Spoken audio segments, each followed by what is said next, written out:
Zandvoort is the venue for round 3 of the ADAC GT Masters, and we are getting ready for race 2 of the weekend.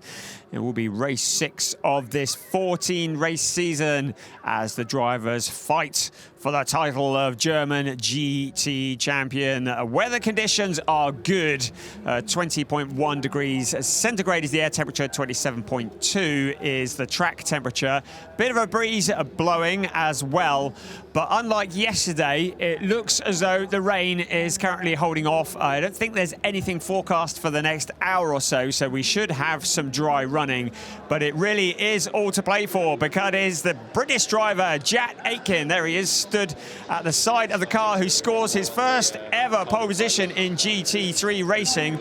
He looks on with a smile. Of course, this level of pressure is nothing compared to what he had to endure when he was racing Formula One for Williams at Bahrain not too long ago. Was it, Adam Weller? No, yeah, 2020, of course, filling in back then when George Russell was drafted in to replace Lewis Hamilton at Mercedes on a temporary basis. Aitken, though, adapting to the world of GT racing today, his first pole position and the first front row in GT3 competition for Ian Chan Guven as well. So two relative newcomers to GT3 racing on our front row, two people who keep getting better and better round on round, and you suspect both the 63 and the 91 cars will be championship contenders this season. Yes, interesting enough, Ian Chan Guven, who shares with Christian Engelhardt, he was in the Porsche Carrera Cup Germany Championship last year and came second, as we look at Jack Aitken receiving his award for pole position a little earlier on.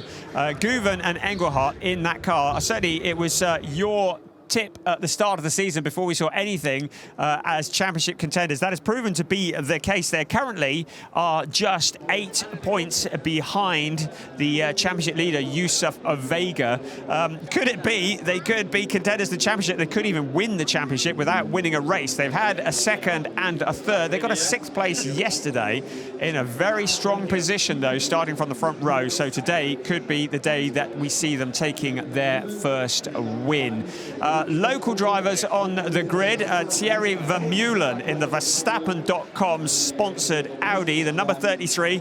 There's a familiar number to any Verstappen fans. And Thierry Vermeulen, of course, his father is Max Verstappen's manager. Thierry has had lots of tips on how to drive that car and how to do well here at his home circuit in Zandvoort. Those tips are clearly paying off. His teammate Matthias Drudy has qualified 4th on the grid for this race. Thierry Vermeulen will have an awful lot of pressure on his shoulders if the car is still in that position when he takes over. Yeah, that's definitely going to be an entertaining one, isn't it? The highest of highs, potentially, for the 33 car on that second row of the grid. Of course, Matthias Drudy, we've talked about his teammate from last year who's debuting this weekend in the number 48 car, Lorenzo Ferrari. They were teammates, Drudy and Ferrari, in Italian GTs last year. Both drivers championship-winning pedigree coming after the Italian championship. And then we've seen Matthias Drudy race here in GT Masters for a while. We know he's good, and Vermeulen, another driver who I think will improve as time goes on. I'm sure Max, being such a fan of the simulator, isn't too far away to provide him some virtual tips as well. Obviously, Matthias Drudy, a very good co-driver to have. He certainly is a very experienced pilot. You mentioned Lorenzo Ferrari, the young driver who has replaced Jonathan Aberdeen in the man-filtered team Landgraf Mercedes alongside Raffaele Marciello. Lorenzo Ferrari, as already mentioned, the 2021 Italian GT Sprint and Endurance champion. He was pretty useful yesterday. Marciello was struggling a little bit to find pace in that car in qualifying this morning, qualifying in 9th position. He's got a lot of work to do from there. If anyone is going to do it, Marciello certainly can. As we look at the Patrick Luca Engster car, it's Niederhauser, the 2019 GT Master champion, who will be first in the driving seat. And there's Luca Engster on the left-hand side of the picture looking on. He is the reigning TCR Germany champion, and he has moved across to a GT Masters for the 2022 season and has been pretty useful. A legend in his own lunchtime there, the number 69 driver. That is Marcus Winkelhock. A great qualifying session by him. 5th place on the grid for Marcus Winkelhock. He shares that car, the Car Collection Motorsport Audi, with Florian Spengler, but Winkelhock, there's a legendary name, as indeed is the name Muller, and that is Muller of the Sven variety, who is getting himself ready to race. Yes, whether they're Germans or French drivers, the Muller family, the Muller last name is often very potent. It's a great day, of course, for Car Collection, because that 33 Verstappen.com backed Cara Vermeulen and Mattia Drudi is also from Car Collection Motorsport. So 2 cars in the top 6 comfortably. The best starting position that team has had as a collective so far this year. Here is Raffaele Marciello then. Will be starting this car from the fringes of the top 10. Not really where we're used to seeing him. 9th on the grid for Raffaele Marciello, who qualified today. They were well out of the top 10 yesterday as well. It seems as though the Mercedes aren't quite gelling with this Zandvoort circuit, but it's the finest of margins. The entire field separated by less than a second. The entire top 10 by just over a quarter of a second. So Raffaele Marciello, who showed his frustration. That looks like Indy Doncha to me. Hello, how are you doing? He's done very well in the race we've just been watching, the GT4. Marciello was so frustrated at the Red Bull Ring, and sometimes his frustration can get the better of him. We saw him banging the steering wheel, waving his arms around, purely because he was caught up in traffic behind that car there. It was being driven by Tim Zimmerman at the time, and he couldn't get past it. Marciello, never scared to show his emotions, and but doesn't always help him when it comes to working his way through the traffic. We talked about Thierry Vermeulen, the local driver. Another Dutch driver who is joining us on the grid is the 2020 Nürburgring 24 champion, Nicky Katzberg, but he has not had the weekend that he would want. It was a non-finish in yesterday's race, and today he has qualified 5 places from the back of the grid. He's got a lot of work to do from there. The Schubert Motor Racing BMW doesn't appear to have the pace here at Zandvoort. Worse still, the drivers who were the championship leaders are coming into this weekend. Niklas Krutan and Ben Green line up last on the grid, also in a Schubert BMW. Niklas Krutan was qualifying that car this morning, and yesterday's 18th place, also a non-point scoring finish. In fact, it was a puncture at the end, wasn't it, that saw that BMW back into the pits.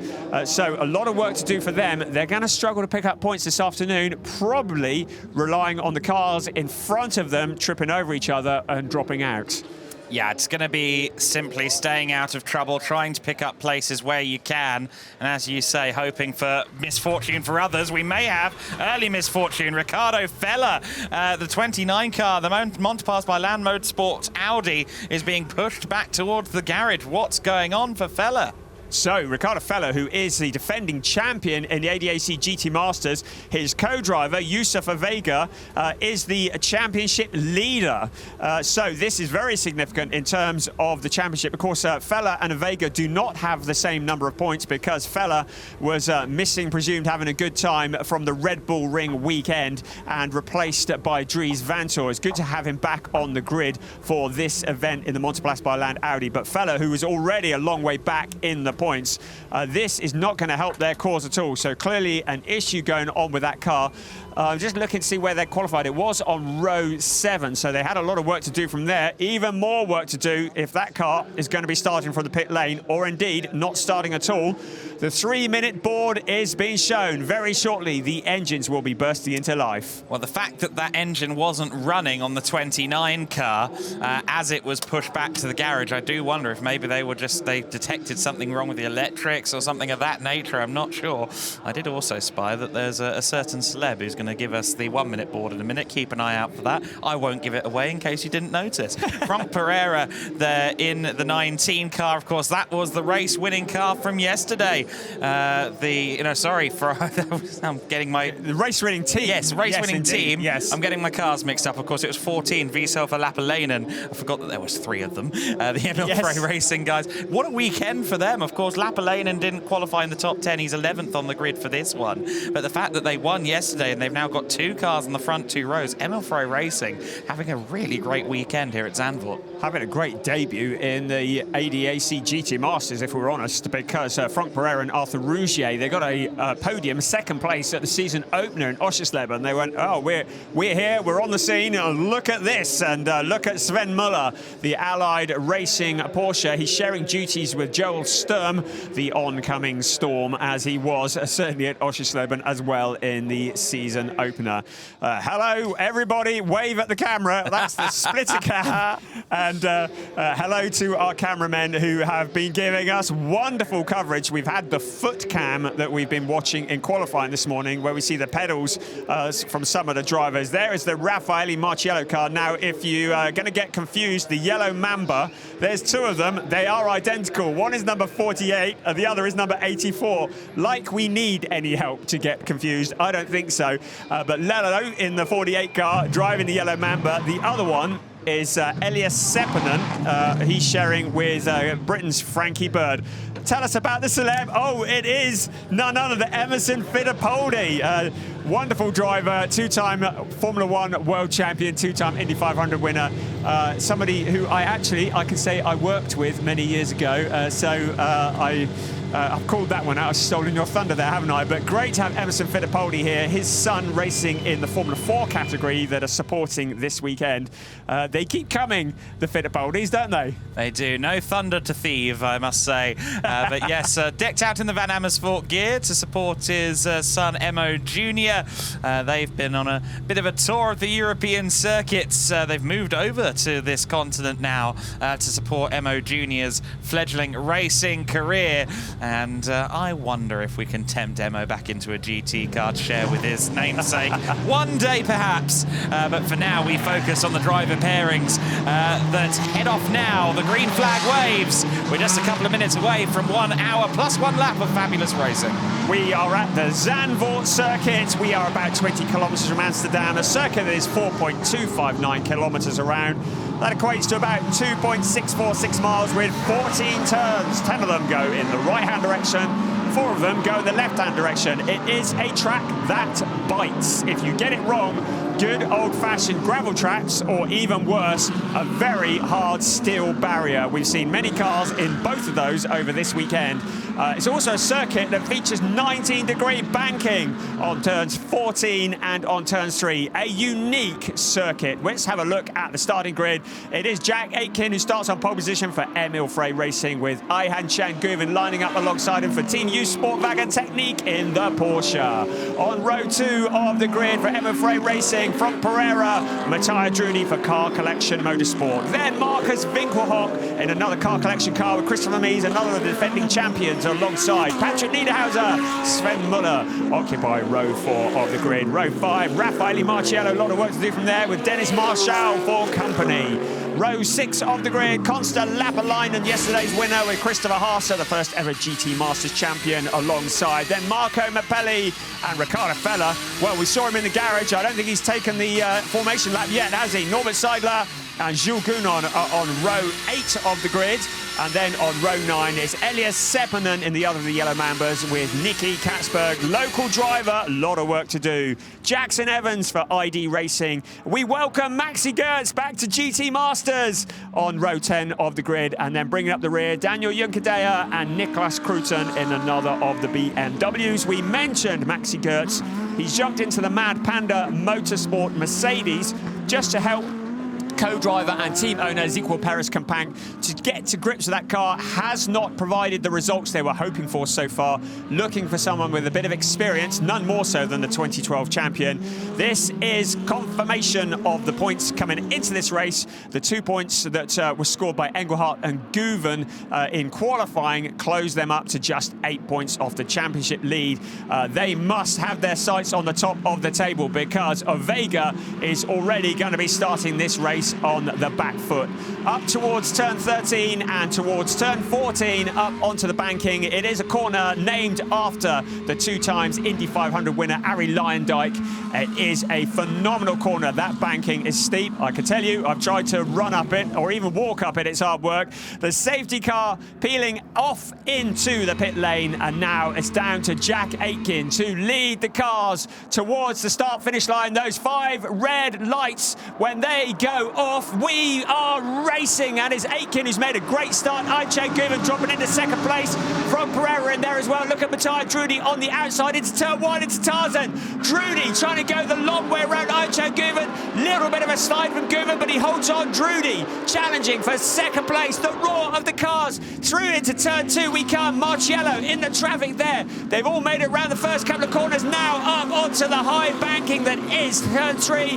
Then up the hill. It's flat out up towards the blind crest. This takes an awful lot of courage, but look at the lead Jack Aitken has already. Drudy is past Ayhancan Guven and into second place. Guven down into third. This is the long game. It's an hour-long race, but it's Jack Aitken who leads the way. Matthias Drudy in second. Ayhancan Guven, and from Pereira, Marcus Vingegaard. Also a great start from him. Guven was very polite there around turn 1, allowed Drudy to go up the inside around the exit of Tarzan. Not everyone would have done that, but sometimes self-preservation is key. Don't want to damage the car on lap number 1, and the home fans will be cheering on the 33, I'm sure. The Verstappen.com back car there in second place. You see Christopher Mees defending further back. I believe that was from Niederhauser. Some great battling further back. In fact, no, that's a 22 car. Sven Muller. Yeah. So Muller's making up some places, trying to side his way further up the order. So Christopher Mees on the way forwards, and there is also in there Marcus Vingegaard, Christopher Mees, all drivers that are challenging for positions. The rest of the field comes through. It looks like they've all made it around lap 1, with the exception of the number 29. Did not make the start. Ricardo Feller, defending champion. There is damage. The wing mirror is hanging off the Ayhancan Guven car in third place. So clearly that first corner, little bit of rubbing, but the wing mirror hanging loose on the Porsche.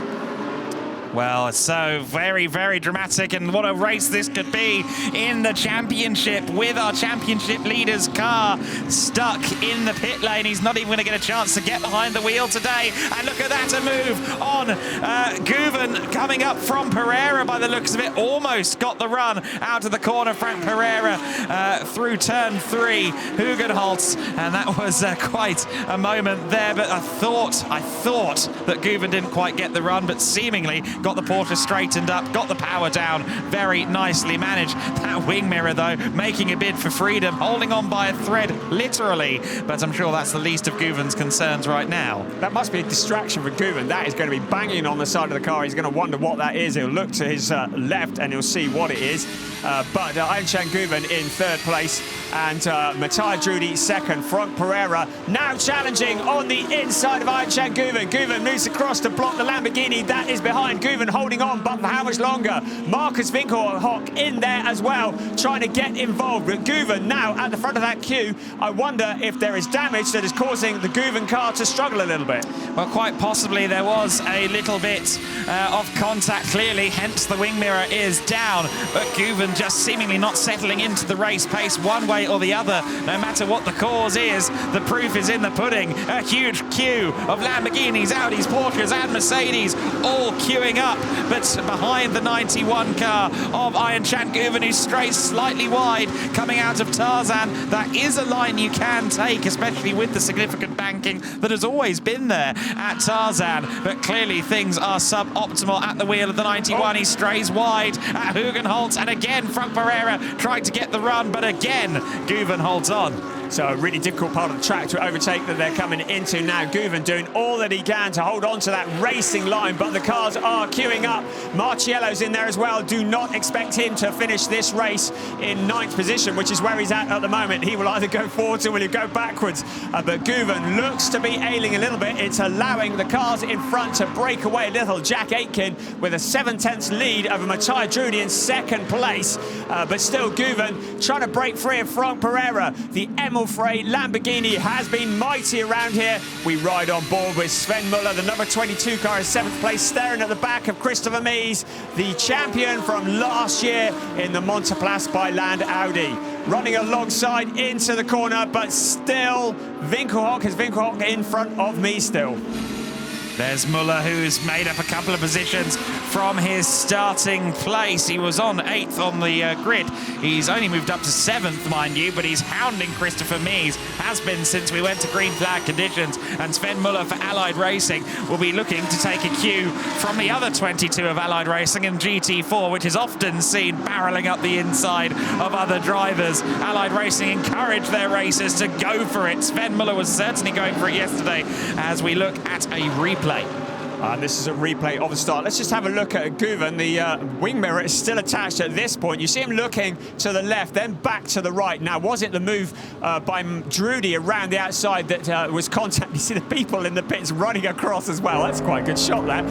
On board with Jules Gounon. Let's see what the view was there. The number 4 car, a long way back on the grid into that Tarzan turn, which is very banked, actually, and he goes up high on the banking.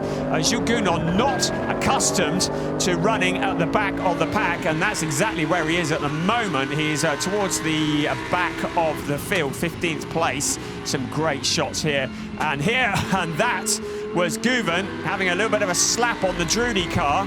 Yeah, take some of that, he says, and now looking back, and the mirror has already detached then, so that bit of contact, and I still think the Guven car has got damage and is ailing because the front two have broken away. Guven, something of a cork in the bottle.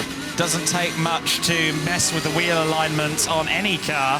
A little bit of contact and you will know about it from a handling perspective. So Guven may be unhappy now with the balance of the car, the adjustment to the car from Matteo Drudy, let's say. And we take a look now at that slow motion onboard as the 91 car continues to try and fail to part with its own wing mirror. 1.4 seconds the gap between Aitken and Drudy, and then it's a huge 4.1 seconds between Drudy in second and Ayan Guven there in third place. Everyone from Franck Pereira back will be seething and hoping the door opens one way or another. So this race, just to remind you, it's a timed race. It is 1 hour plus 1 lap. There is a pit stop window, and the window lasts for 10 minutes. It will open 25 minutes into the race, and during that 10 minutes, every car will be required to visit the pit lane for a mandatory stop and driver change. Just to add a little bit of excitement, the pit stop must be above 65 seconds. If it goes below 65 seconds, the car will pick up, or the driver will pick up a penalty. The time is measured from pit entry to pit exit. We have seen many people falling foul of that over the years, but at the moment we are still a little way from that window opening as we look at Jules Gounon in 15th place. He will have steam coming out of his ears all the way down there. Probably got memories of his cameo in British GT at Alton Park, where he spent the entire time trying to get around Adam Carroll. Gounon seems to have had a season of trying to find his way through and trying to find his way past. Gounon is such a quick driver at the wheel of a Mercedes-AMG GT3. He is, of course, a generational talent. His father was a racer as well, Jean-Marc Gounon, but Jules very much a self-made man. Jean-Marc said, well, if you're going to do this, you're going to do it yourself, and that's exactly what he did. He was practically off the racing radar for a while, but he made a triumphant return in GTs. You can see a graphic on your screen there as we watch the battle for positions further back. Race laps for Wales in Africa. We're up to 17,612 euros and growing by the lap, because for every lap completed in ADAC GT Masters, BWT and the ADAC are jointly donating €4 to Be Water Mission, and it's a project to build wells in the mainly rural areas of the Gambia and Tanzania, providing access to clean drinking water. Last year, the BWT and the ADAC donated jointly 60 grand towards Be Water Mission. That is a phenomenal amount and a great cause, an initiative by the ADAC. Marco Mappelli getting past Lapalainen, the race winner from yesterday, of course, dropping down the order to 13th place there. Mappelli set the move up, coming through Tarzan, got it done at turn 2, Gerlach, and up into the top 12 goes the Lamborghini in Mappelli's hands out of the T3 Motorsport umbrella. So there's quite a queue of cars building up here, isn't there? Overtaking is not easy here at the circuit Zandvoort. The best opportunity is out of turn 14 along the pit straight and into turn 1. Of course, the banking of the Lyondike turn allows the drivers to get on the throttle and get it flat out much earlier. So they come around here, which is turn 13, and then up onto the banking. And then I'm told it's foot to the floor all the way down to turn 1. That banking just allowing the home straight to be extended that little bit further. Guven looks to have broken clear of Pereira just a little bit. Marcus Winkelhock behind him, and the fighting still going on further back. So that's one of the Emil Frey Racing, is that Lapalainen and Norbert Seidler, another driver who had his best result in GT Masters alongside Simon Riker, and that was yesterday, a podium position of 3rd place. Now, there's every chance that I'm overthinking. It's kind of my thing. But Ian Chan Guven's pace last lap, 1:35.5, was his best lap of the race, a couple of tenths quicker than everyone behind him. It's also a lot closer than he has been to both Aitken and Drudy. I just wonder whether he was being the cork in the bottle in the act of tyre preservation rather than dealing with damage or handling issues. Certainly the car has looked a little bit unbalanced, but I do wonder if maybe there's a bit of forward planning and thinking, because of course Christian Engelhardt, an equally strong driver, taking over later on. They're in prime position to challenge for a win, and if Guven is in fact doing that with some intent, then well, GT racing genius, I'd say.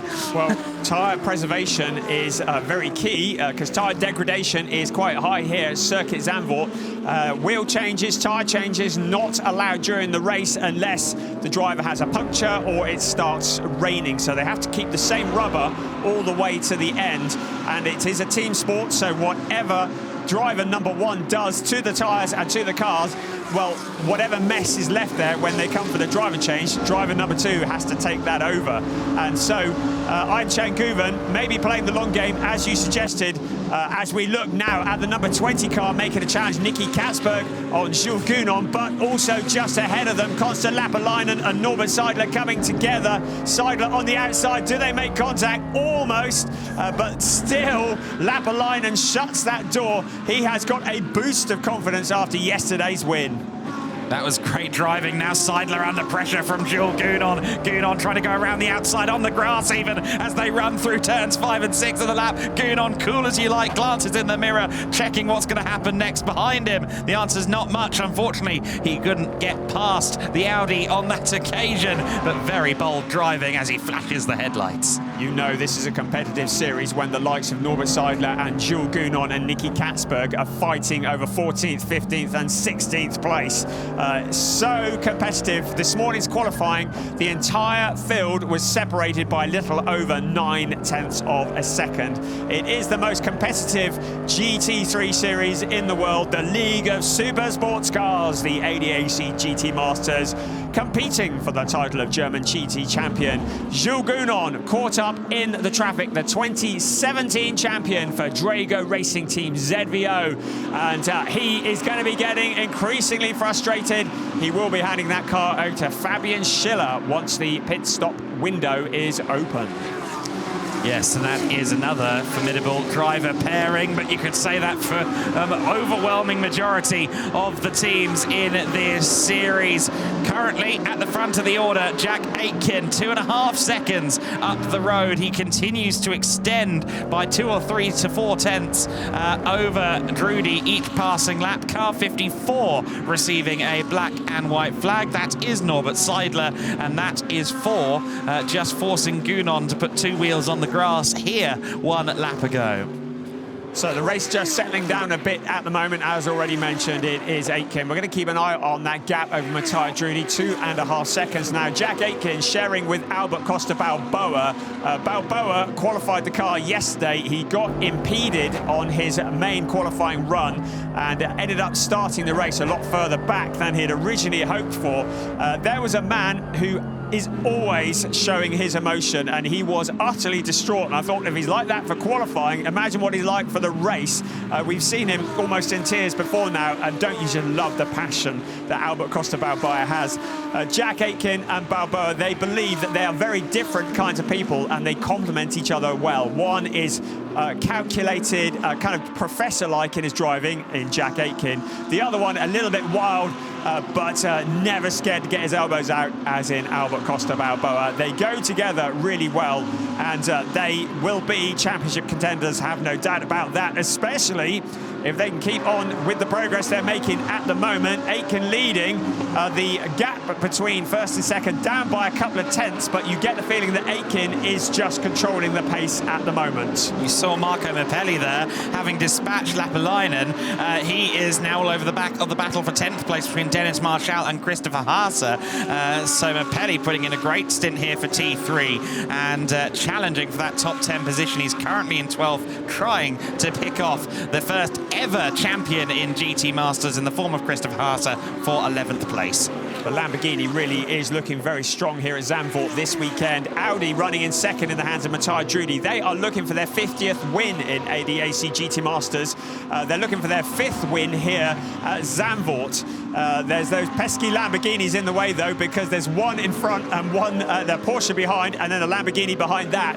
So the sole Audi in the top 4 in the hands of Matteo Drudi, the number 33 car. And finally, the wing mirror has parted company. Oh, we're going to get a slow-mo as it bounces across the track, no doubt at all.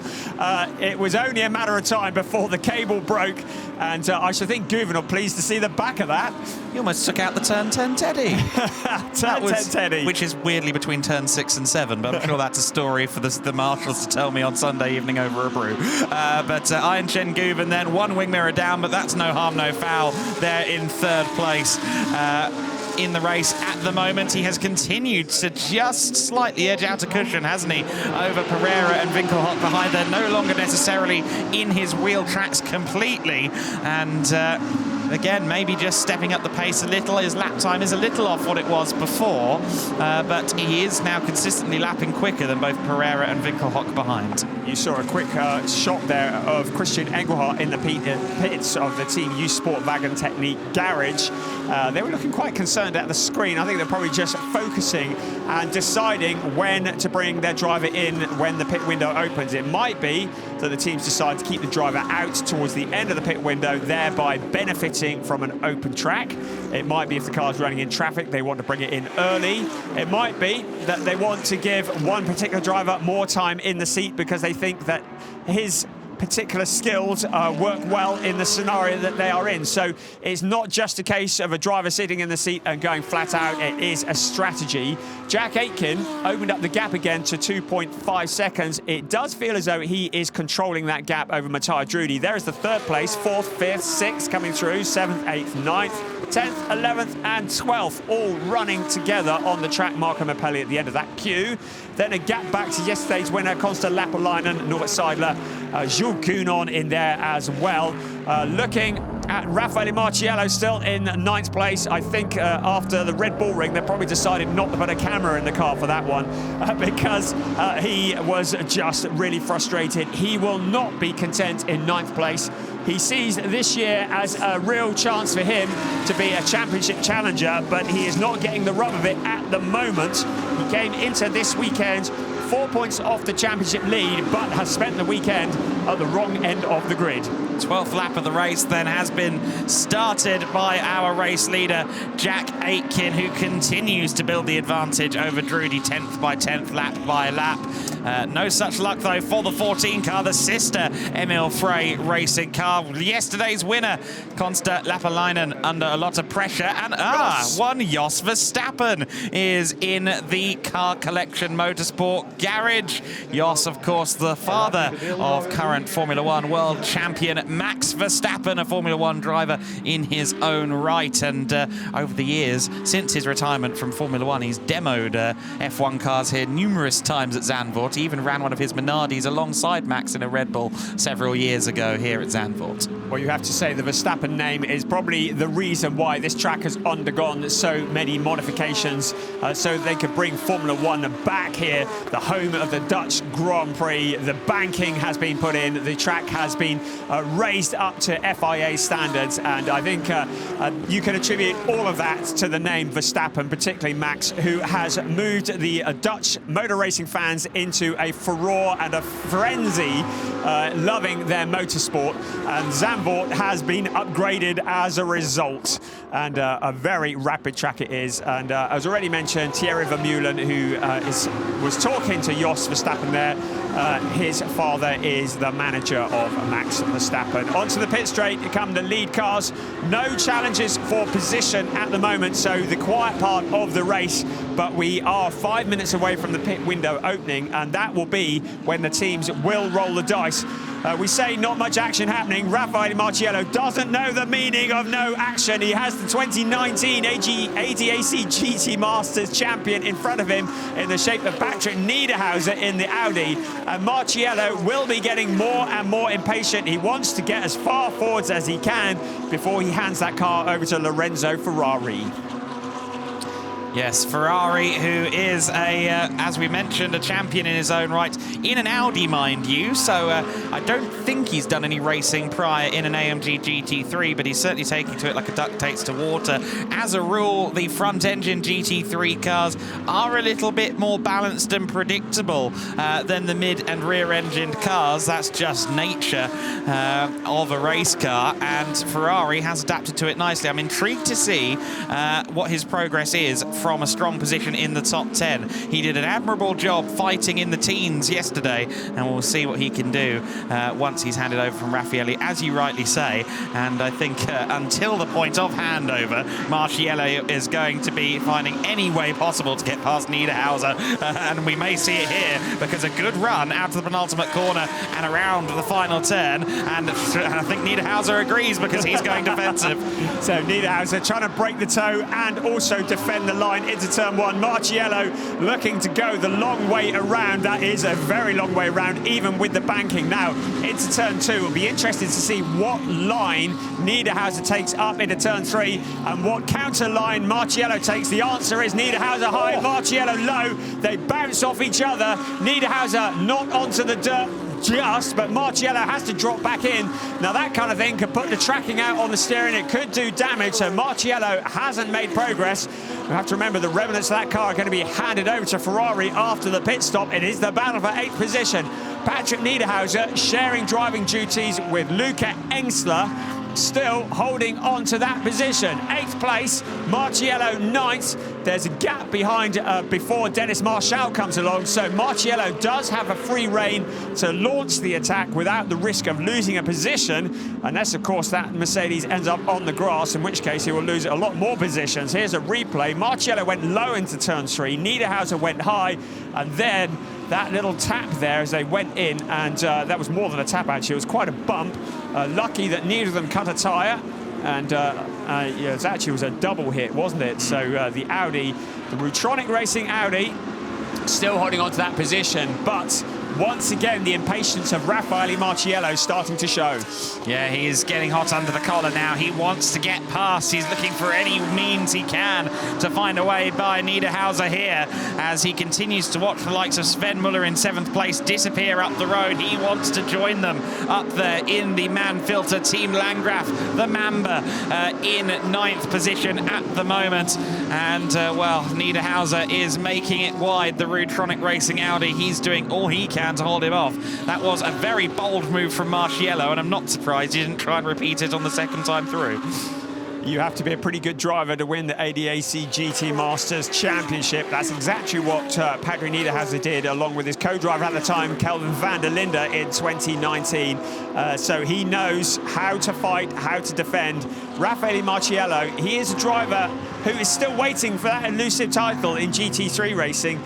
He is a very tall driver, so it is the saloon cars that he has to work in rather than open wheel racing. I know I can see you peering at your screen, Adam, because it looked like Marciello might have found a gap on the inside. We cut away at the time because we're looking at Guven in third. Oh. No, he hasn't. So still Niederhauser tucks back in. It looked as though Marciello might have had a run at him, but still Marciello, for the second weekend running in GT Masters, he is going to be steaming inside of that cockpit. Let's see what kind of run he can get out of 13 this time. That's the corner we're going through now before we get to the Arie Luyendyk banked turn 14. It wasn't the greatest run I've ever seen, but he has got the slipstream now from the back of the Audi R8 LMS, the Evo 2 spec that was introduced this year of the Audi R8 LMS. And we now take a look as Marciello goes to the inside, not quite close enough for a move. You've also got that battle for 10th place still ongoing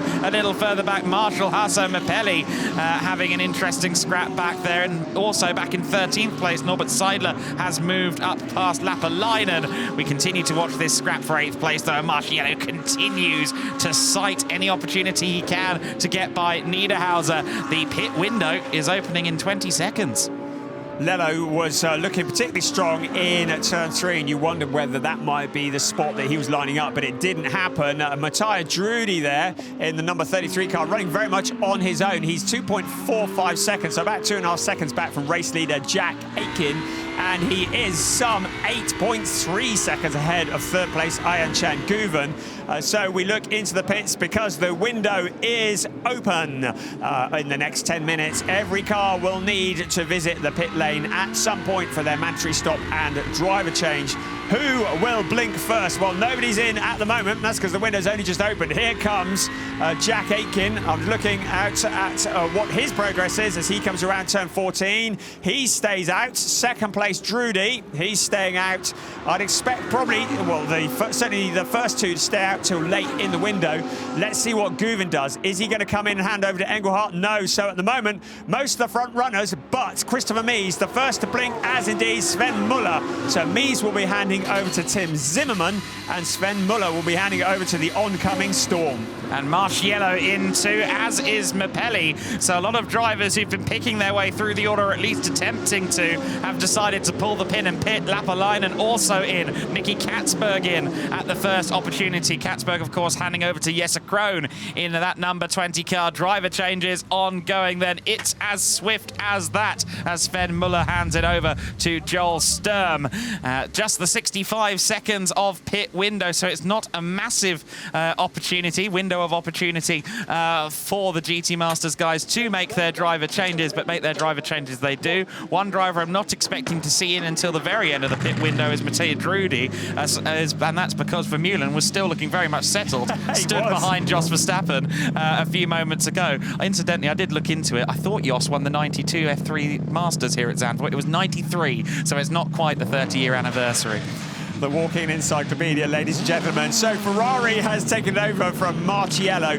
You'd normally expect Marciello to stay out a bit longer into the window, but I think because he was caught up in that traffic, it was an opportunity to get him in and hopefully undercut the cars in front a little bit. We've also seen the number 20 car into the pits, so Nicky Katzberg handing over to Jesse Krohn.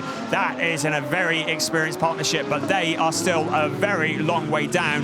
The top 14 cars that you see with the grey P, they have yet to pit. The green P, if you pardon the expression, those are the ones that have pitted. What you don't want to see in life is red P, because that means they have gone below the minimum pit stop time. So the drivers practice this an awful lot. The 65-second minimum pit stop time will incur a penalty if they go below it. Still, Aitken leading the way. Still, the rest of the cars circulate. Maxi Gertz into the pits. He is handing over to Ezequiel Perez Companc.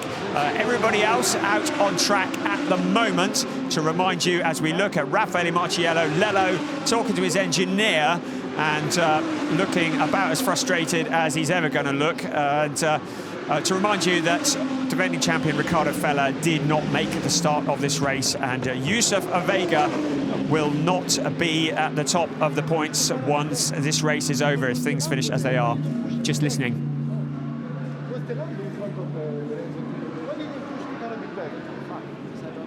Always ready to have the bleep machine on standby, but Marciello clearly wasn't congratulating the engineer on a well set up car. There is Gert's car handing over to Ezequiel Perez-Campang. You can see the clock ticking down. They want to hit the white line of pit exit as the clock strikes 0. I would say they're a little bit behind that, and it's going to be a slowish stop by my reckoning. 0.4 of a second. God, how slack is that? You'd have got them penalised if you were in that box, wouldn't you? Brian's in a hurry because it's his birthday. He wants to go home and celebrate at the end of the day. Happy birthday, Brian, as we continue to enjoy this race. We've got a great scrap going on at the moment, and Mattia Drudi out of the car. Okay, well, Vermeulen did get ready quite quickly then to take over the 33 car. He pits from second on the grid. The 71 and the 63 cars in line astern at the moment. A bit of a Lamborghini scrap, albeit with a lap separating them. This is Jack Aitken trying to get around Maximilian Paul, who's rejoined just ahead of our race leader. And Aitken is going to be fuming at this one. He's a calculating driver, but sometimes the data doesn't allow for things like this. I wonder if this will cause the team to try and bring him in quickly. They are both in Lamborghini Hurricanes. They are not teammates, though, because Paul is driving the T3 Motorsport Lamborghini, and it's the Emil Frey racing car that Jack Aitken is at the wheel of. He's going to be losing time here. Mattia Drudi will be emerging from the pit. No, he won't. He's gone into the pits. Thierry Vermeulen, having put down his mug of tea, will be emerging from the pits. And it will be interesting to see what the gap was. It was about 2.5 seconds when he peeled off from that second place. But of course, we're going to have to wait for Aitken to hand over to Costa Balboa before we find the answer to that question. And that moment is coming now. So we said that might happen because he was caught up behind Max Paul. Aitken possibly pitting a little bit earlier than he would have done. Albert Costa Balboa, a really experienced pilot. He will take over the car. It will be in safe hands with Albert Costa Balboa because he knows his way around the Zandvoort circuit. You can see the seat insert because the drivers are of different build. Costa Balboa puts the seat insert in. Aitken takes his seat out. Then he helps Costa Balboa to get buckled in. The teams are only allowed a maximum of 2 mechanics to work on the car. There's the lollipop man as well. There's a cameraman who has access all areas as he looks in through the window. And we are riding on board with the number 33 car, I do believe, although the graphic is blocking it. I think that is the 33 car Thierry Vermeulen. Now, where is he? He's up onto turn 11 at the moment. It's turn 12. So, Vermeulen giving it the large. The question is, can Costa Balboa get out on time? He has to not break the speed limit. Of course, 50 kilometers in the pit lane. Here he comes. He's on the left-hand side of the picture. There is Vermeulen on the right-hand side of the picture. Now, who is going to be first? Where the pit exit comes, I think it's going to be Costa Balboa by some distance. Vermeulen, although he's up to speed into turn 1, Tarzan, Costa Balboa will be in front of him. He rejoins, being careful not to cross the white line.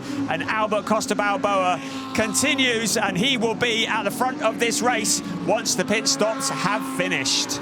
The real point of interest, I think, may well be where Guven, Pereira, or at least their cars, end up in relation to the 33. And we don't have to wait long to find out because Guven is in, and also Winkelhock from a very strong 4th position as well. So Florian Spengler to take over the 69 Audi that you see just behind the 91 Porsche. That, of course, will be taken over by that man, Christian Engelhardt, who sprints into action now to take over the car from Ayncen Guven. So the 2020 GT Masters champion jumps into the car. Guven helps him to get buckled up.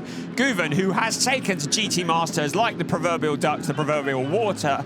Marcus Winkelhock handing it over to Florian Spengler at the Car Collection Motorsport Audi, having by far their best showing so far this weekend. They got an 11th place at Red Bull Ring, but this is by far their strongest showing so far. Rudstronic Audi also into the pits. That's Dennis Marshall and Kim Louis Schramm. So Schramm taking over that. And there's clearly an issue going on there. There was a bit of shouting going on. They've pushed the car back. And you have to be really careful with these pit stops because even going back to the car once the door is shut could pick up a penalty. Right, Engelhardt is out of the pits. Behind him, Vinghok has handed over to Florian Spengler. The cars that are their nearest challengers have gone past, i.e. the number 33 car, Thierry Vermeulen. Here comes Tim Zimmerman as well. So Engelhardt rejoining, but hasn't made up much ground as a result of that pit stop. No, interesting. So I thought they might come out somewhere around Thierry and... Spengler, sorry. Florian Spengler with a short pit stop. I'm just looking into that to see how short. But actually, I'm not seeing a stop of more than 104.7, so 3/10 in it ultimately for Spengler. That's a huge shame. 19 car in, Frank Pereira pitting out of what was an inherited lead, one of the last drivers to make the pit stop. Just the one car that hasn't, that's Christopher Haase, and he'll be in shortly. So Christopher Haase, who is our temporary race leader in the number 28 car, just looking to see where he is out on track. He's up at turn 3 at the moment. He needs to get a weave on here because he needs to be back into the pits and crossing the line before the window closes. I'm not sure if Haase's going to do it. I'm certain that Junkadea isn't going to do it. He's got 35 seconds of the window left to go. He's only just exiting turn 3. It's going to be hugely touch and go, and unfortunately I don't think it's going to work out for Haase, but Junkadea is definitely not going to get back around in time. So that is very significant, and of course they've had a rubbish weekend. Jan Marszałkowski put the car on the front row yesterday and was involved in an incident on the formation lap, never took the green flag, did a lot of damage to the car as well. Their weekend could be about to go from bad to worse, because if they do not cross the line before the pit window closes, they will pick up a penalty. And there are, by my reckoning, Haase has just made it in, hasn't he? But now who's that coming into the... so I was looking at the Emil Frey car, the number 19 car. We're busy looking at the timing streams. Arthur Rougier looks to be off the pace, maybe not, but Arthur Rougier running in 6th place. Yes, so he's basically shown up exactly where his teammate was prior. That is right on the bumper of Christian Engelhardt. Haase hasn't made it in time. He's only just gone through pit entry now, and Junkadea obviously hasn't either, because here comes the number 8 car, and well, that's going to be an additional slap on the wrist surely for both parties. Both Haase and Junkadea will get the book thrown at them to some degree. Well, in the GT4 race, the Red Bull Ring, we saw a 2-minute stop-and-go penalty for a driver for missing the pit window. It was 4 seconds short of a 2 minutes. The window has closed, and there are 2 cars in the pits, and I think they are both going to pick up a penalty, and I just feel for Jan Marszałkowski. He's going to wish he hadn't got out of bed on Friday morning, because it hasn't really gone right since the qualifying finished. And that number 8 car, well, you wonder whether they're even going to rejoin the race, but Marszałkowski sat there waiting for the clock to tick down, but penalty incoming. And the Ovega family have had a day to forget as well. Of course, the 29 car didn't start, so championship leader Yusuf Ovega not going to score any points today. And now Salman Ovega's car is rejoining, albeit with a penalty more than likely to be applied. There goes Luca Engstler up the inside of Sturm, or trying to hold off Sturm, I should say more accurately. Engstler under huge threat then from the Allied Racing Porsche driver, the number 22 car. Looming large in the mirrors, the focus on the face of Joel Sturm as he looked for a way past the TCR Germany champion from last year. The ADAC TCR Germany champion stepping up to the world of GT Masters. Car number 8 under investigation for missing the pit stop window, as is the 28. No shock, no horror, just pure maths there, unfortunately. Sturm continues to pressure Luca Engstler. Luca Engstler has the oncoming storm. We look at Daniel Junkadea. He looks concerned, and all that hard work, all that sweat, and this is not going to go down well. Also, there's Jules Gounon in one of the sister AMG Mercedes cars in the pits, but they know that there is a penalty incoming. It is a slam dunk. It wasn't even close, and Jan Marszałkowski once again having a torment in the racing here at Circuit Zandvoort. To summarise, Albert Costa Balboa is leading the way. Timing screens say by about 2.6 seconds from Thierry Vermeulen, but we need him to cross the line just to get confirmation on that. Let's have a look now. 2.655 seconds. Christian Engelhardt to go from Chen Guven in third place, some distance back, and Arthur Rougier in fourth. And Tim Zimmermann, Luca Engstler, Joel Sturm, Florian Spengler, Lorenzo Ferrari. Great job from him again in ninth place. And Salman Ovega, although that 10th place very much under threat by the race stewards. So let's see whether Engelhardt can hold off Rougier. Let's see if Engelhardt has maybe a little more grip, a little more ability to push. Was Guven putting some grip in the back pocket? A little bit of extra Pirelli for Christian Engelhardt as a gesture of goodwill and camaraderie. We'll have to wait and see. Certainly he was 0.3 quicker than both Rougier behind him and the two cars of Costa Balboa and Vermeulen ahead of him on that last lap. So maybe, just maybe, Engelhardt can close in and try and move himself further up the podium, but Rougier still looking feisty behind. You have to say that in a straight battle, you'd put your money on Christian Engelhardt purely because he is vastly more experienced than Arthur Rougier, one of the newcomers to the sport, if that's not a rude thing to say. You can see the graphic there that confirms what we've already told you. Jan Marszałkowski / Daniel Juncadella, and also the 28 of Salman Ovega / Christopher Haase under investigation for missing the pit stop window. And there is a penalty incoming. Of that, I have no doubt, as we ride with Thierry Vermeulen. The car is very camered up for this, the home race. Now, where is Vermeulen after all the pit stops have finished? He is in second place, 2.291 seconds behind Albert Costa Balboa. So he has taken about 3/4 tenths of a second out of the lead in the last lap. Costa Balboa maybe preserving tyres, maybe just getting that car to the end. But Vermeulen, by far his best showing of the season, ahead of Christian Engelhardt, Arthur Rougier, Tim Zimmermann, and that is Ferrari and Spengler. They've got together on turn one. Tarzan, and oh, Spengler, please, please, not there. Oh, dearie me, my life flashed before my eyes then. So spinning the 69 car around. But look at Ferrari. He's in the wall just by the pit exit of turn one. He straightens it all up, turns it around. But those two cars clearly have got together. That was a Code Brown moment of the highest order. And I think we may have some, and there we see. So Ferrari was in the inside of the 69 car of Florian Spengler, and well, unfortunately that has resulted in issues for both of them. Just keep an eye as well on this. We cut away just before, but I was going to say Ben Green made a pass there going into turn one as these two cars were recovering. Yellow flags were waving as well, so that could compound what has been a very difficult weekend for the number 10 Schubert crew that won both races at the Red Bull Ring and entered this weekend as the championship leaders. Wow, I should think Marciello, well, I wouldn't try to get near him in the pits. He'll be steaming. He was pretty fed up with ninth place, and now they drop pretty well towards the back of the pack. And Yellow Mamba will not be picking up a haul of points this weekend. Currently in 20th place. It is under investigation, as you would expect. It's not for me to judge. We look at the number 22 car, still challenging the oncoming storm on Luca Engstler. Engstler in 6th place at the moment in the Audi. Sturm looking very strong.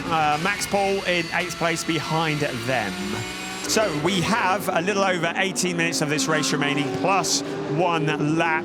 The race has been melting by. It has been high drama. We still keep an eye on our timing screens about those missed pit stop windows, but that will change the order, certainly in terms of the number 8 and the number 28 car. Quite a busy race control building, I'm sure, at the moment, and a very busy cockpit for Joel Sturm, who continues to try and chase Luca Engstler. And again, Schubert Motorsport in the wars. Jesse Krohn is slow. He has been slow for a while. He's been slow all lap long, limping the car back. Not sure what's wrong with Jesse Krohn. All four corners of the car look to be on an equal level, so not sure quite what's happened to the 20. But the car that was penalised out of qualifying, dropped 5 places, retired yesterday with huge front end damage, is again limping to what looks like a non-finish. Straight into the garage goes the number 20 Schubert BMW. Kronen Katzberg came into this race just 5 points off the championship lead in 4th place. They came into this weekend, should I say, They came into this race in 5th place, 15 points off the championship lead. They're going to leave Zandvoort with a very big gap between them and the championship leaders. That means that the Nürburgring is going to be pretty critical for them. It's a track they know well at Schubert, I think, and they will be strong there, but it has been a weekend to forget here at Circuit Zandvoort. We are at Zandvoort this weekend for round 3 of the ADAC GT Masters. This is race 6 of a 14-race season, reaching the halfway point of the season. And the drama continues to come. The drama is going to come for that number 28 car. We're still waiting for a verdict, but the stewards are looking at that. The 28 car being driven by Salman Vega. Kim Louis Schramm monitoring him for that 9th position. He might have that handed to him on a plate before too long. Great camera shot as always here at turn 6, turn 7, bouncing over that rough and ready tarmac. They used the back end of the circuit from turn 7 through to the run between turn 10 and 11 sometimes is something of a school layout. So there is a cut through there that they all bounce over. It makes for great television, certainly. Salman Vega, meanwhile, under pressure from Kim Louis Schramm, the 27 and the 28 cars, out of different camps, of course. The Land Motorsport car in 9th place in the hands of Salman Vega, and Kim Louis Schramm, one of the 2 Rutronic Audis in the field, both of whom are running in the top 10 at the moment. The sister car, or rather, it's not out in the top 10 anymore, of course. Oh no, the number 1 car is. I'm talking nonsense. No, never mind. I'm all over the place. But Luca Engsler, of course, in 6th place in the sister Rutronic car, and under a lot of pressure from Joel Sturm at the moment. About 6 tenths between them as they crossed the line last time. Before the end of the race, that race laps Wales and Africa counter is going to tip over the €20,000 marker, I think. I think we're set to beat last year's record, don't you?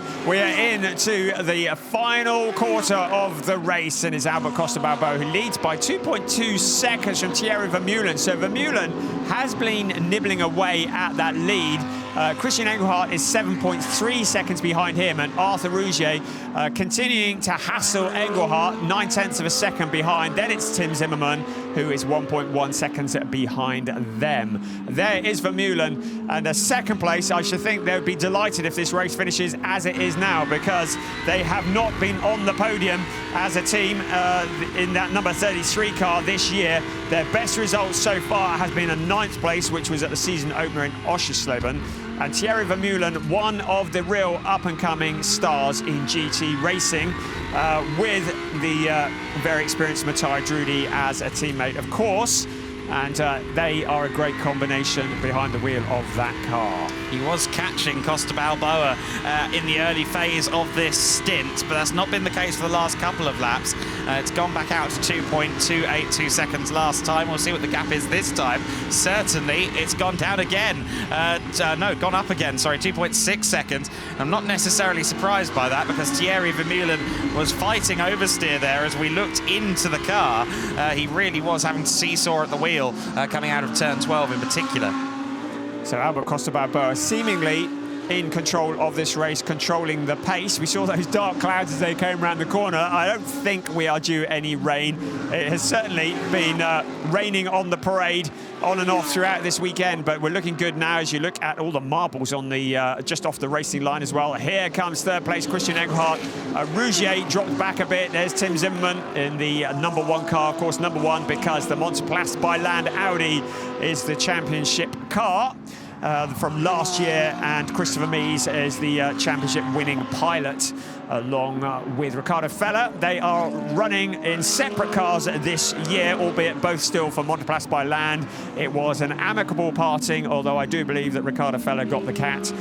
They continue in different teams with different partners, all part of the development, as we see there Ian Chang Guven looking on at the hard work that he has done, handed over to Christian Engelhardt. Now look at a replay here. That is the 54 car, Simon Riker, getting it all wrong and running wide into the gravel trap. Does he keep it out of the fence? Just gets onto that tarmac runoff area. So that is on the exit of Tarzan, turn 1.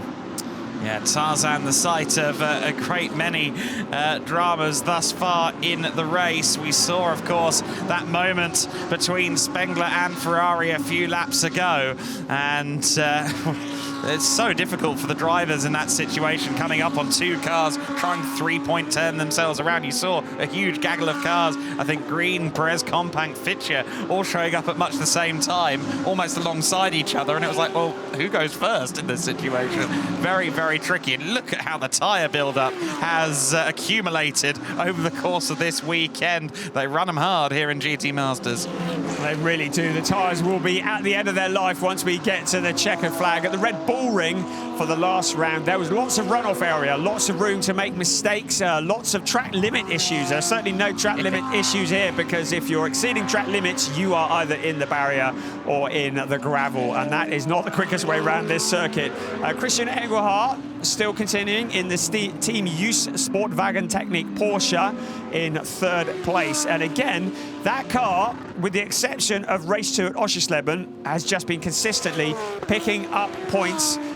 We were waiting for an incoming penalty. Well, car 28, that is the car that has Salmon Ovega at the wheel, has a stop-and-go penalty of 35 seconds. And car 8, which is Jan Marshalkowski, has a stop-and-go penalty for 47 seconds. I would suggest that that is the amount of time they were late getting into the pits after the window had closed.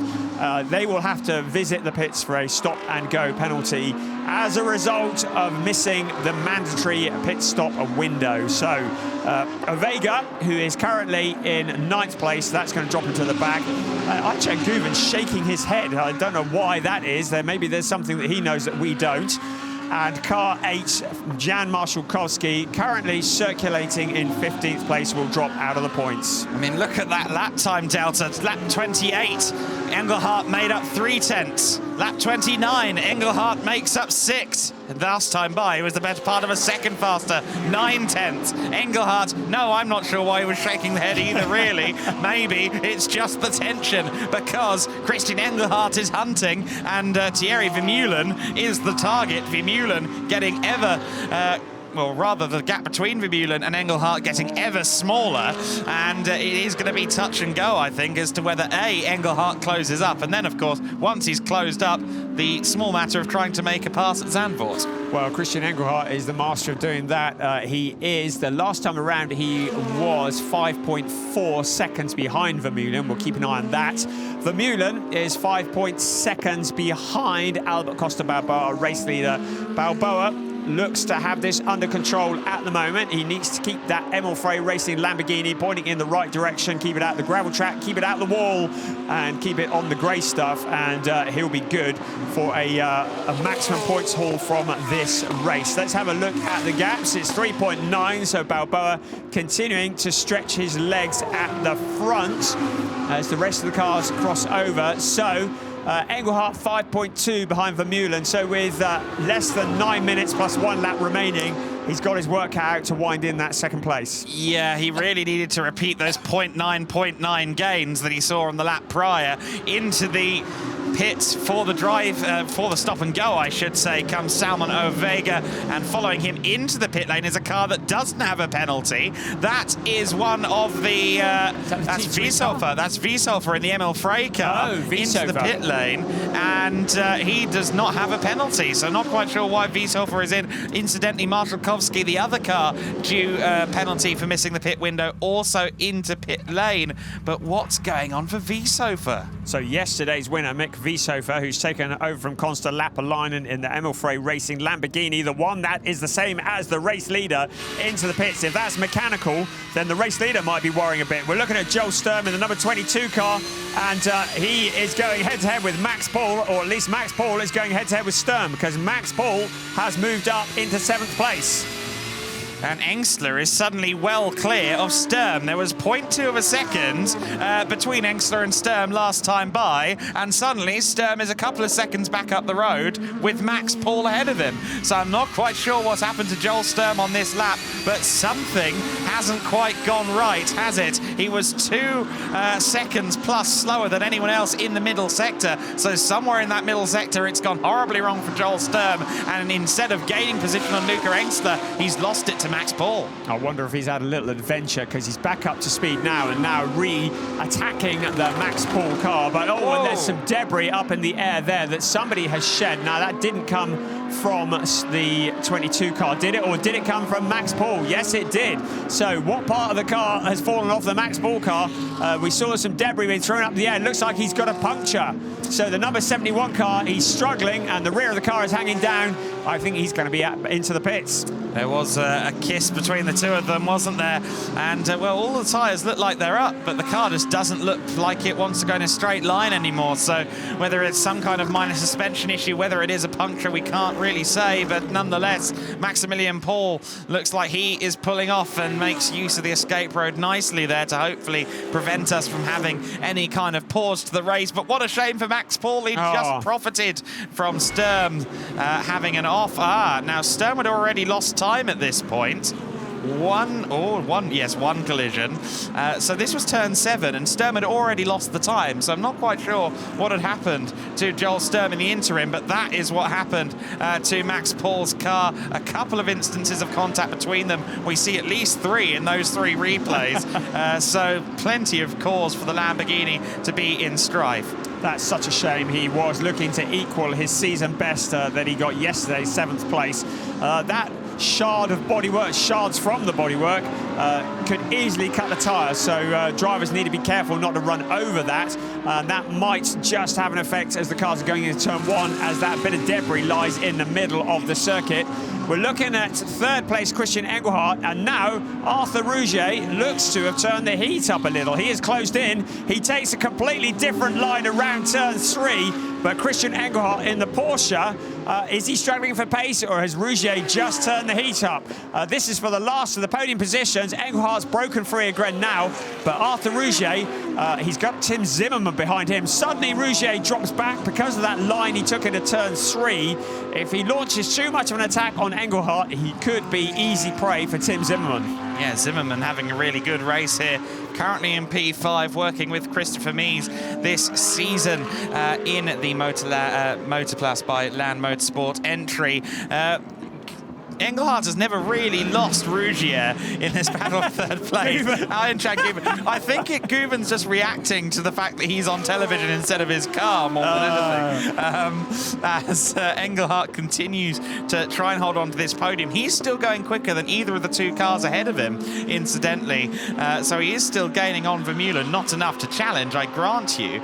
But nonetheless, Rougier has been there or thereabouts, and Engelhardt will be all too aware that 1 foot wrong will see the number 19 car right on his bumper. We're into the last 5 minutes, well below the last 5 minutes of timed racing in this race 6 of the season. There is the +1 lap, which is added on once the clock strikes 0 and the leader has crossed the line. The leader is Albert Costa Balboa by 3.7 seconds.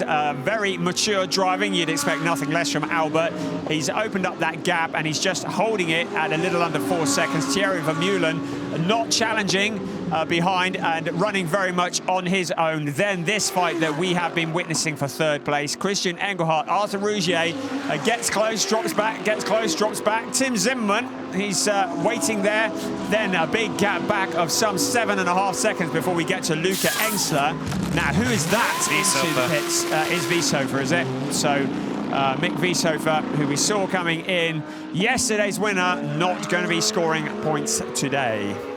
Huge shame for the Emil Frey Lamborghini team that their winning car from yesterday well away from even point scoring today, sadly. Top 15 score points here in the ADAC GT Masters, and that is certainly what we thought might have been an emergence for a potential title contender, proving not to be the case, at least in race 2. But there's still a long way to go, of course, in this ADAC GT Masters season. Not long to go, though, in this race. If one of the other Emil Frey Racing Lamborghinis, the number 19 car of Arthur Rougier, wants to get that 3rd place, he's going to have to get a shifty on and get close to the back of Engelhardt in the next 2 minutes, 40 seconds and 1 lap. I'd say that's that's quite a tall order, because Tim Zimmerman is there and ready to pounce, having taken over from Christopher Mies.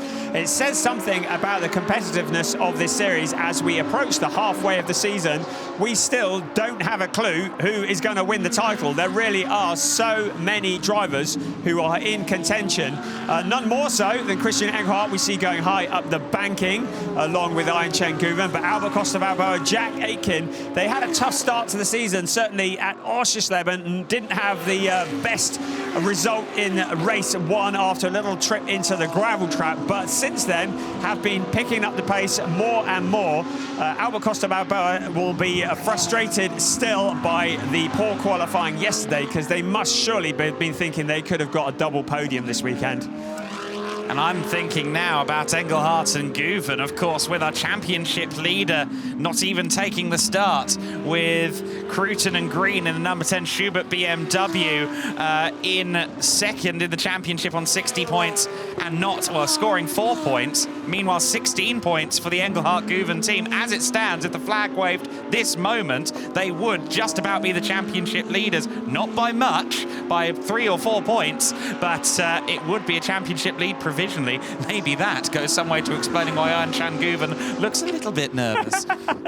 Aren't we all? Last year we saw Mauro Engel and Lucas Stoltz as championship challengers going into the last race, and they hadn't won a single race during the season.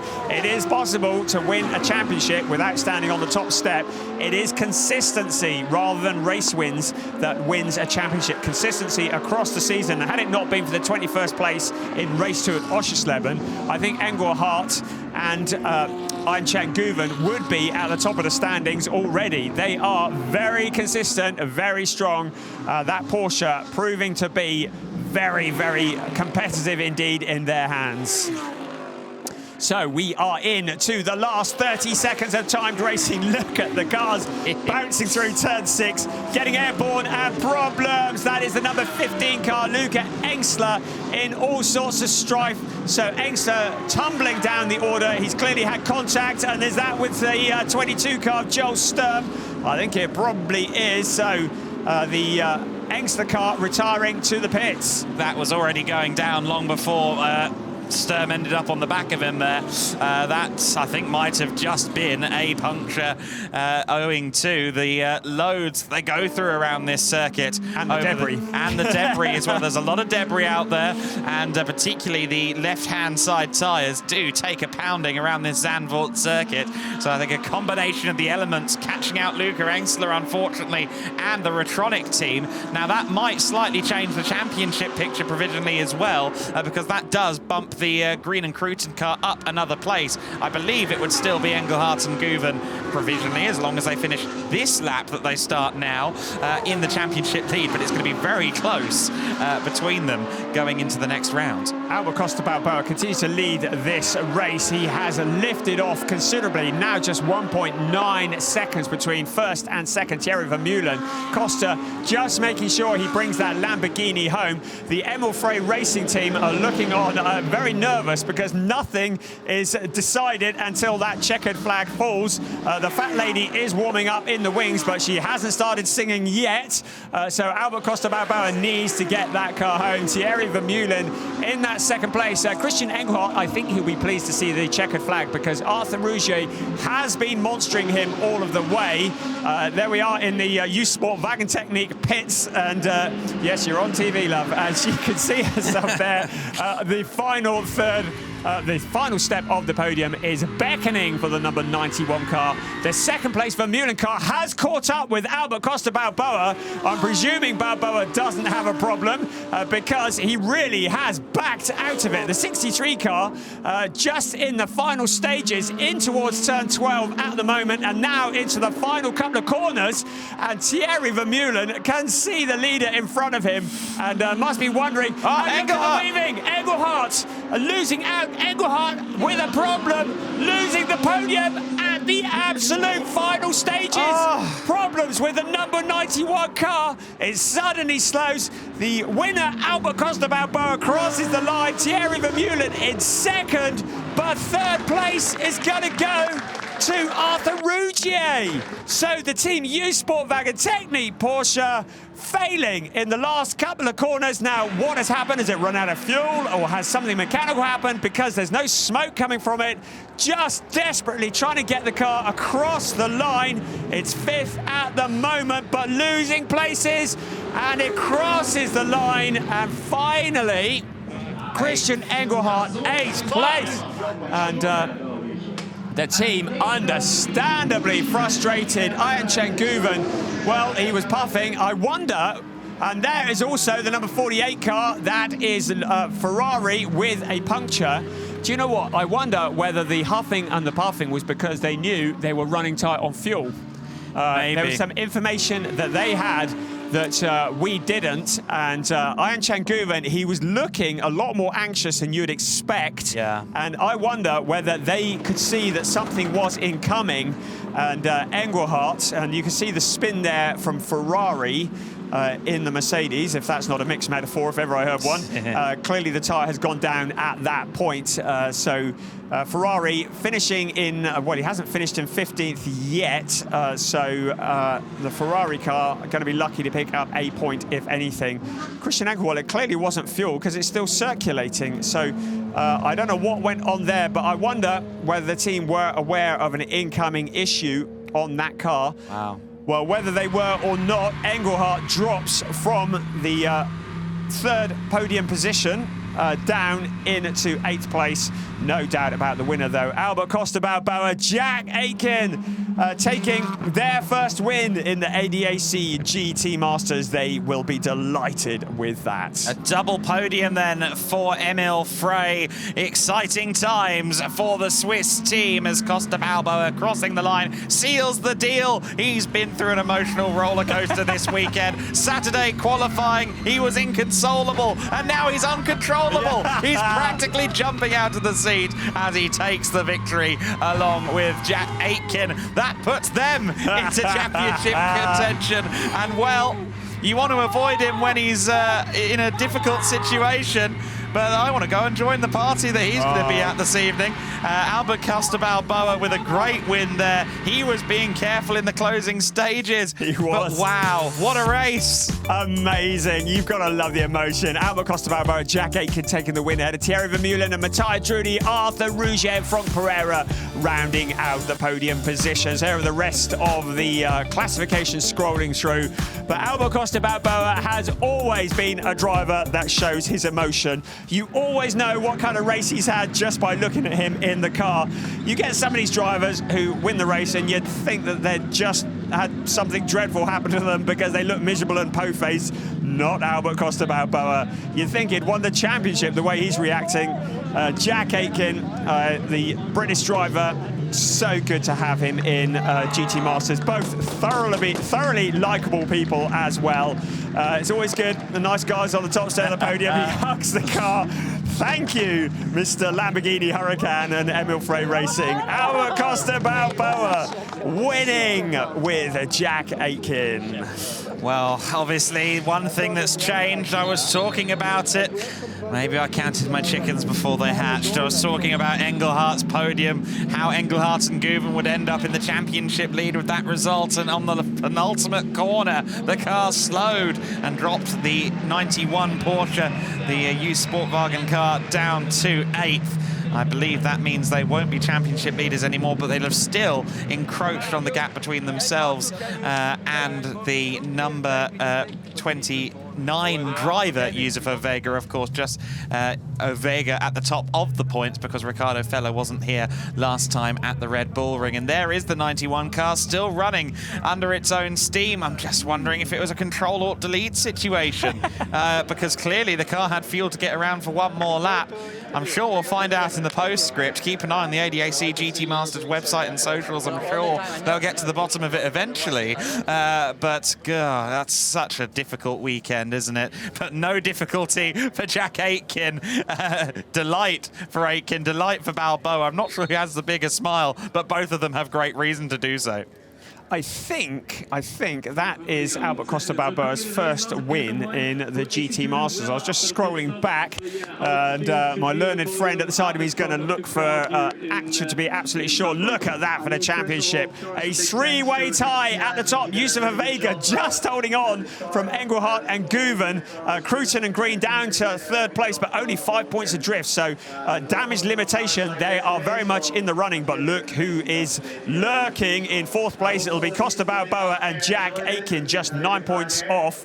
Marciello is there in fifth place, still very much in contention, as it is Franck Pereira and Arthur Rougier in there as well. In fact, you look at that, all the way down to 11th place, 25 points for a race win, plus an additional 3 points for pole position. Everything can turn around in an instant, but the headline is definitely Albert Costa Balboa. Yeah, absolutely. I'm still scrolling through away down the history books, but I'm pretty sure you're quite right that he's not had a victory prior to this. He's been a part of the Emil Frey Racing lineup for a long time. But yeah, what a day for them. 2 podiums. Brilliant stuff. So 2 cars from Emil Frey Racing on the podium. Arthur Rougier, Franck Pereira coming home in third place. They are just always there or thereabouts as well. They really are championship contenders. In second place, local driver Thierry Vermeulen sharing with Matthias Drudy in the car collection Motorsport. Verstappen.com sponsored Audi R8 LMS Evo 2. But taking the top step of the podium, get used to it. Emil Frey Racing have arrived in GT Masters, and they want the world to know. This time, it's Costa Balboa and Aitken who take the top step of the podium.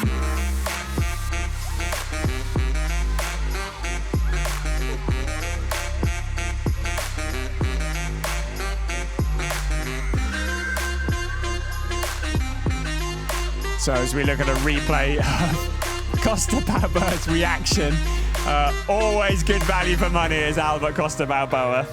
And I should think the wines might be flowing in the Emil Frey Racing camp tonight as we head into the summer break for the ADAC GT Masters. What a way to finish off this part of the season, and some forlorn faces in the Team Youth Sportwagen Technique pits. I don't know if we can hear. No, that might be for the better in the grand scale of things. Yes. So Christian Engelhardt and Ein-Chan Guven discussing what might have gone wrong. Clearly a mechanical issue of some sort, or an electrical issue. Turn it off and turn it on again. But sadly, it stole away what was looking like a certain podium, and maybe it was our fault for bigging them up to be at the top of the championship. They are at the top end of the championship for sure, but not by as much as they'd like to have been. Right, here come the drivers towards the podium. And shortly we will be getting ready to see their trophies presented. So just listening in. Me too. The last too loud. Please don't swear. Listening into the drivers is always a bit of a white knuckle ride. I think we're about to see him on the podium though. So Franck Pereira and Arthur Rougier. Rougier looks shattered after that, doesn't he? Here they come, out onto the podium. They are third place. Second place, Matthias Drudy, cool as a cucumber. And Thierry Vermeulen, this must be a real racing highlight for him. Has to be, doesn't it? But prepare for the biggest smile in the whole of the Netherlands. Albert Costa Balboa, Jack Aitken. It's the closest he gets to a home race. We're almost in the UK, aren't we? Just across the water. Taking the top step of the podium. We'll have another representative from Emil Frey Racing who will get the team trophy. And now we will prepare for the national anthem.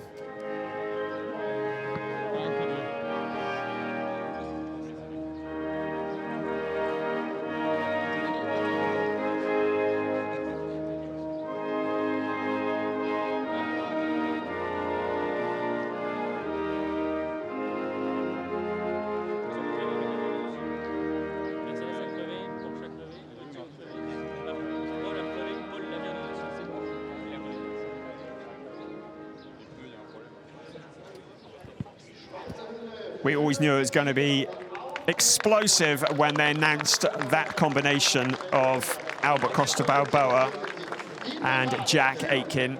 And here, Emerson Fittipaldi, the 2 times Formula One world champion and 2 times Indy 500 winner. He's here with his son, Emerson Fittipaldi Jr. in the Formula 4 category, but presenting the trophies, who better?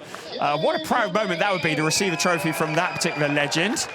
That's Alex Wirtz, who's also here with his son. I didn't know he was here this weekend. I'd seen all the others, but Alex Wirtz with his son Charlie. I wonder if we're going to get no, we're not going to get Luca Badoer, because he's here as well with his son Brando. But it's Eric Vigers who presents the trophies to 3rd place. And a few legends on the podium there, aren't there? So, trophies raised high, and now Emerson will deliver the trophy to the team. We had the privilege of chatting to him on Friday. A lovely, lovely guy and an absolute legend in motorsport is Emerson Fittipaldi. And say here, sponsoring and supporting his son in the Formula 4 category. Our focus, though, is on the GT Masters. The GT Masters. And it is round 3 that is completed. Race 6 of a 14-race season. One more race before we hit the halfway point. But Albert Costa Balboa and Jack Aitken steal the headlines because they steal the top step of the podium. It's an Emil Frey Racing 1-3. It's a back-to-back victory for Emil Frey Racing.